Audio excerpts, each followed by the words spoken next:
चंदा वात्सा जी, जो कि काफ़ी ज़्यादा फेसबुक यूट्यूब पे ट्रेंडिंग कर रही हैं और आज इनका काफ़ी अच्छा संगीत रहेगा। और आप सब ज़्यादा से ज़्यादा इस वीडियो को शेयर कीजिएगा। और एक इनका चैनल है चंदा वात्सा, है ना, तो मेरे वीडियो के डिस्क्रिप्शन में एक लिंक रहेगा और फेसबुक का भी आईडी शायद चंदा वात्सा है ना। तो आप सब इनके वीडियो को ज़्यादा से ज़्यादा शेयर कीजिएगा, क्योंकि ये जो वीडियो बनाती है काफ़ी अच्छा वीडियो रहता है। और आप सब जाइएगा, ये मेरे वीडियो के डिस्क्रिप्शन में एक लिंक है जो कि फेसबुक का भी उसी में लिंक मिलेगा, यूट्यूब का उसी में लिंक मिलेगा। आप सब देखिए, इनके चैनल को ज़रूर फॉलो कर लीजिएगा। चलिए चंदा जी, एक गाना सुना दीजिए आप।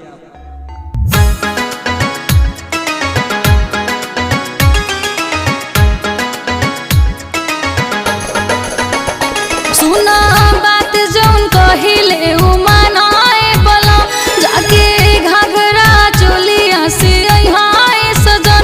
इहो बात कहतानी जन भुलैहाए बलम, एगो हमारो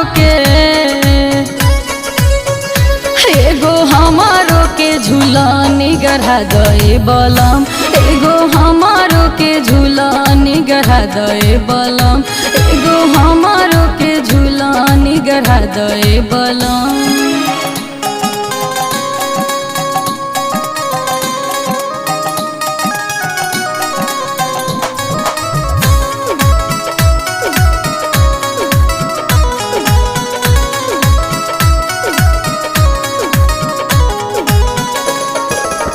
पीटतावे हाथ गोरे, लड़ावतावे मुरी, पी के उत दारू राजा काटतावे खुरी।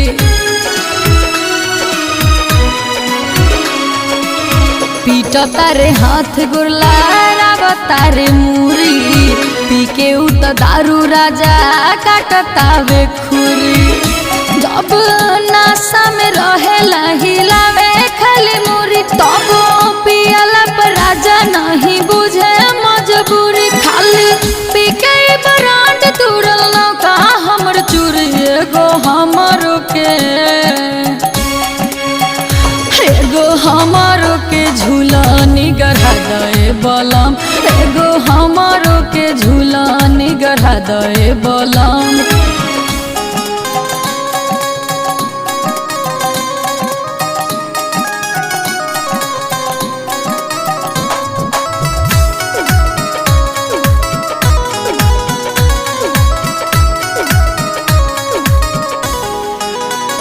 एहो खाली तू हो दारू पी के बैठा अपना गैंग में, एको फूटी कौरी नहीं लौके तोहरा बैंक में।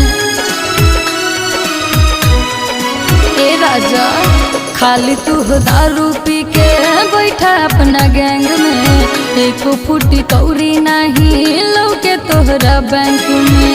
खाली देवेला दिलासा, कब फाटी तोर नशा, कैला बारक तमसाए हमार जाऊ, एगो हमारो